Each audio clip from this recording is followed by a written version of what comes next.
Olá, tudo bem? Eu sou o pastor Jair e hoje eu quero estar falando um pouco a respeito do propósito eterno de Deus. Sabe essa pergunta que a gente tem, eu creio que todo mundo tem? Deus me criou, e daí? Através desse vídeo eu gostaria de estar falando com você porque Deus nos criou de acordo com a Bíblia. E tem algumas imagens muito interessantes aí que eu vou estar mostrando para você, para a gente entender claramente esse propósito. Então vamos lá, o propósito eterno de Deus, já respondo aqui no próximo slide. É ser pai de uma grande família, de muitos filhos semelhantes a ele mesmo. Pense comigo, vou mostrar aqui para você. Imagine que aqui é Deus, Adão e Eva, e consequentemente seus filhos. Você se lembra da ordem que Deus deu? Multiplicar e encher a terra? Então Deus falou isso para Adão e Eva. Então imagine a partir desses dois seres humanos, sugeria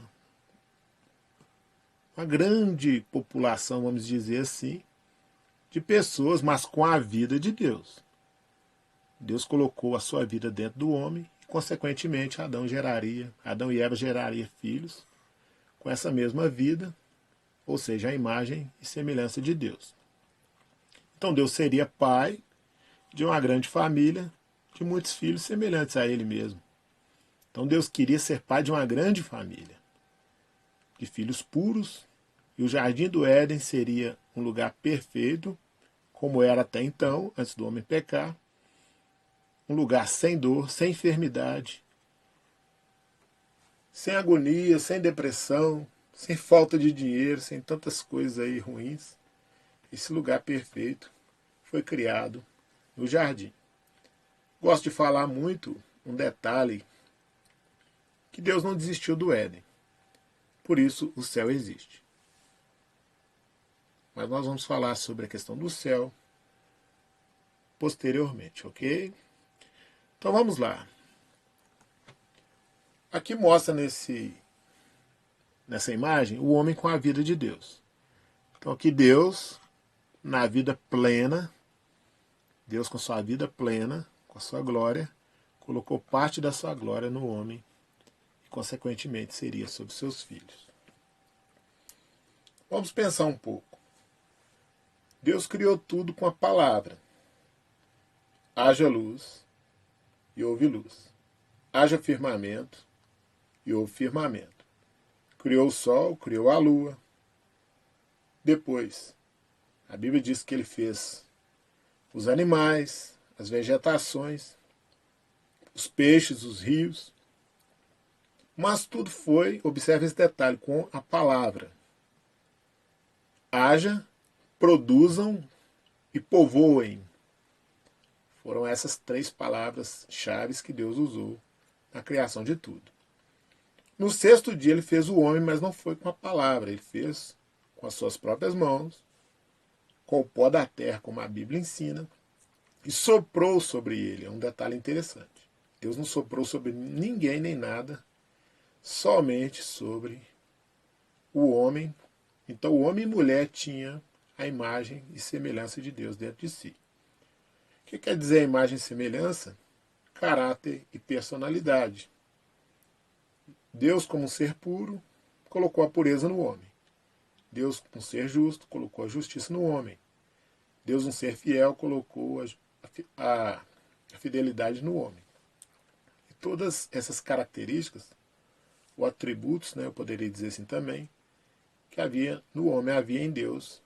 E essa vida que havia em Deus, ela também havia no homem. Mas a gente conhece a história que a serpente chegou e conversou com Eva. Você percebeu que na Bíblia, cada dia, no final do dia, Deus falava assim, e viu Deus que era bom. Ele só disse que era muito bom quando o homem foi criado. Porque o homem é a coroa. Quando eu falo homem, no sentido genérico, o homem e a mulher são uma coroa, o ser humano é uma coroa da criação de Deus. Mas como eu ia dizendo, a mulher conversando ali com a serpente, que diz que ela fez a pergunta, é assim que Deus disse, não comereis de toda a árvore do jardim? Eva já deveria ter desconfiado ali. Mas ela falou assim, Deus falou que no dia que dele comermos, certamente morreremos. Aí surgiu ali o primeiro sofisma, que é a mistura de verdade com mentira. Muito cuidado com sofismas. Muitas vezes você vai ser enganado, ou pode ser enganado, por misturas de verdades com mentiras. Então o que aconteceu? Quando ela falou, certamente não morrereis, Satanás falou na boca da serpente, certamente não morrereis, era mentira. Mas quando ela falou que no dia que comerdes conhecereis o bem e o mal, sereis como Deus conhecendo o bem e o mal, ela já falou a verdade, ali trouxe confusão. Porque o homem só conhecia o lado bom, é como se fosse uma moeda e só conhecia um lado, que era o bom. Imagina conhecer só o lado bom, por isso que eles andavam nus e não se envergonhavam. Porque o nível de pureza era o extremo, não é verdade? Então, a gente conhece a história, diz que ela comeu do fruto, não diz que era uma maçã, diz um fruto, a gente fica com a Bíblia. Deu o marido, ele também comeu. O pecado veio sobre os dois, a morte passou a entrar no mundo, a morte, 3 tipos de morte, é bom deixar isso claro. A morte física, espiritual e eterna. A morte física, que o homem passou a morrer, embora ele não morreu naquele exato momento. A morte espiritual, a morte significa separação. Separação do homem de Deus. E a morte eterna, que é a separação eterna de Deus. Então guarde isso, a morte significa separação. Quando a pessoa morre fisicamente, existe uma separação do corpo, que é material, do espírito e da alma, que é imaterial. É como se tirasse uma bainha de uma espada. É como se a espada fosse o espírito e a alma, e a bainha fosse o corpo. É quando existe a morte física. A morte espiritual, separação também, porque o homem está, embora andando de um lado para o outro fisicamente, ele está separado de Deus no que diz respeito ao seu relacionamento com Deus. E a morte eterna também veio a existir, que é a separação eterna de Deus. Então, continuando, Deus colocou o amor do homem à prova, Deus quis colocar uma restrição para o homem, e o homem falhou. Tanto é que a Bíblia diz que o primeiro Adão pecou, mas o segundo, que é Jesus, ele trouxe vida novamente para a humanidade. E nessa imagem, a gente vê a vida de Deus do lado de fora, observe. Essa glória de Deus, a vida de Deus, não está do lado de dentro, mas está do lado de fora. E essa imagem aqui escuro mostra que o homem já está em pecado. E aí, em Gênesis capítulo 5, fala, e gerou Adão um filho à sua própria imagem. Olha para você ver como mudou. Deus tinha mandado gerar filhos, seriam com a vida de Deus, mas aí os filhos que nasceram já foram com a semente do pecado em si. No Salmo 51, Davi diz, eu nasci no pecado e no pecado a minha mãe me concebeu. Ou seja, a partir dali todos que nasceram, a partir de Adão e Eva, nasceram com a semente do pecado. Detalhe importante, o homem pecou antes de gerar filhos. Se o homem pecou antes de gerar filhos, o que isso quer dizer?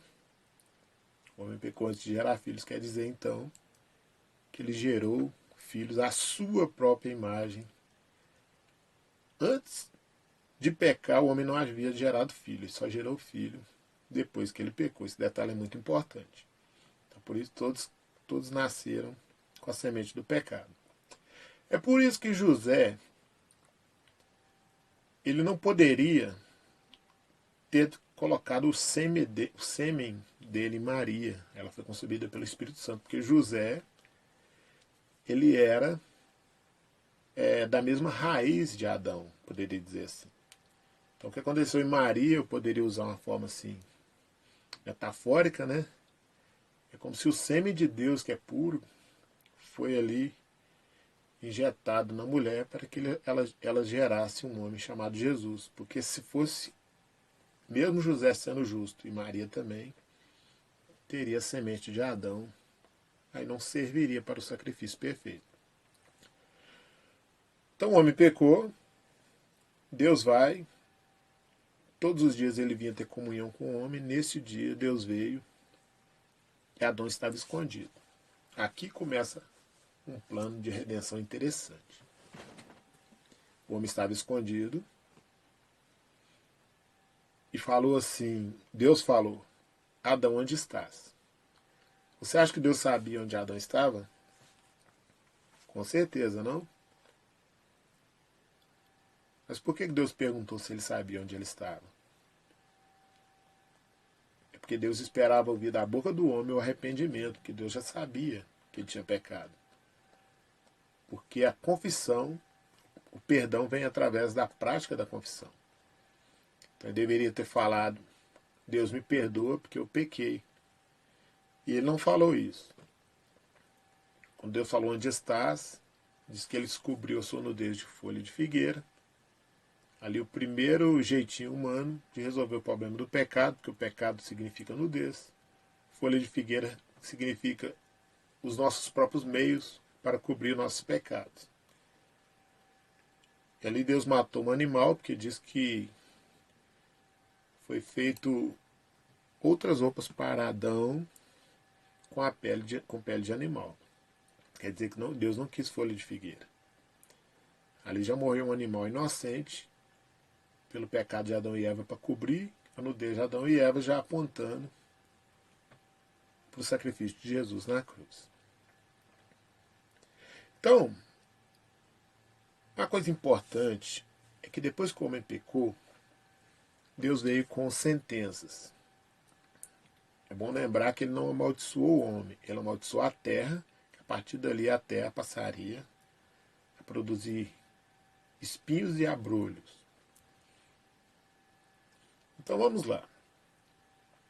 Veio a sentença para cada um deles. Para a serpente, ela passaria a rastejar e comer o pó da terra. Para a mulher, ela passaria a ter dores de parto. E para o homem, ele teria que trabalhar e comer com o suor do seu rosto. E por último, Deus fala uma coisa importante. Ele fala assim, em Gênesis 3,15, ele fala assim que, com a serpente, que da mulher sairia um descendente, no singular, que a serpente feriria o calcanhar desse descendente, mas este esmagaria a cabeça da serpente. Consegue imaginar como que ficou o diabo, Satanás, depois que Deus deu essa sentença? A partir dali, todo menino que nascia, ele poderia pensar assim, será que esse é o descendente que vai esmagar a minha cabeça? Já parou para pensar porque que houve a matança? Foi mandado matar todas as crianças na época de Moisés. E Moisés significa salvo das águas, porque pegaram ele, colocaram num cesto e ele não veio a morrer. Mas ali, depois já se via que ele não seria o Salvador, porque ele pecou e não poderia ter pecado para poder oferecer sua vida pelos demais. Então tinha que ser um sangue puro, como o sangue de Jesus. Lembra também que na matança dos inocentes, que Herodes mandou matar todas as crianças, ele queria também matar esse descendente que esmagaria a sua cabeça. Então, resumindo, quando Jesus disse está consumado, e na consumação da sua morte e sua ressurreição, a serpente teve a cabeça esmagada. E através da sua igreja hoje, que a igreja representa Deus aqui na terra, ela esmaga a cabeça da serpente, que vai se consumar um plano completo como diz Paulo em Romanos 16, que em breve o Deus de paz esmagará Satanás debaixo dos vossos pés. Aí seria uma derrota completa e absoluta que ainda não se consolidou plenamente, ok? Mas o que é pior, ser ferido no calcanhar ou na cabeça? Na verdade, ser ferido no calcanhar não é uma ferida mortal, mas na cabeça é, uma cabeça esmagada. Na verdade, muitos animais mesmo, a serpente mesmo é uma delas que se esmaga a cabeça para que ela morra. E aí o plano de salvação, ele acontece a partir desse princípio. Se uma vez que todos que nasciam em pecado, o que Deus fez? Olha para você ver essa imagem. Quando Jesus morreu na cruz, quando nós recebemos o sacrifício de Jesus, a vida que Adão perdeu, ela volta para dentro de nós. Aqui era o plano original, Adão no jardim. Aqui o homem perdeu a vida. Aqui é quando a gente aceita Jesus, o homem nascido de novo. E aqui é a vida de Deus desenvolvendo em nós. Mesmo com a semente do pecado, ou seja, um corpo mortal, melhor dizendo, o nosso espírito é recriado de acordo. Em Efésios 2 diz que nós fomos vivificados. E a vida vai desenvolvendo em nós. Eu só queria encerrar com 2 processos importantes. Primeiro, Jesus já fez a parte dele na cruz, eu preciso fazer a minha. Qual que seria? Romanos 10. Se com a tua boca confessares a Jesus como Senhor, e em teu coração creres que Deus ressuscitou Jesus dentre os mortos, serás salvo. Então eu preciso usar minha boca, arrepender dos meus pecados, confessar Jesus como meu Senhor e crer no meu coração que Jesus foi ressuscitado dentre os mortos. Esse é o primeiro ponto, que Jesus fala que aquele que me confessar diante dos homens, eu confessarei diante do meu Pai. Então você pode fazer isso agora, fazer no seu quarto, ou onde você estiver, fazer essa oração de arrependimento dos seus pecados, entregar sua vida para Jesus, aceitar Ele como Senhor e Salvador de sua vida, crer que os seus pecados são perdoados e crer que Ele ressuscitou na cruz para nos dar vida. E o segundo ponto está aqui, ó, na vida de Deus desenvolvendo em nós. Em Provérbios diz que a vereda do justo, ou caminho, né, porque vereda significa um caminho estreito. A vereda dos justos é como a luz da aurora, que vai brilhando, brilhando até ser dia perfeito. Então a gente precisa ir desenvolvendo o nosso caráter, permitir que Deus trabalhe na nossa vida, permitir que o Espírito Santo trabalhe no nosso coração. E a gente vai se tornando uma pessoa madura. E a vida de Deus, que já voltou para dentro de nós, uma vez que nós confessamos a Jesus com sinceridade, se arrependendo dos nossos pecados, essa vida vai desenvolvendo em nós. E hoje o nosso objetivo é estarmos participando de uma família chamada igreja.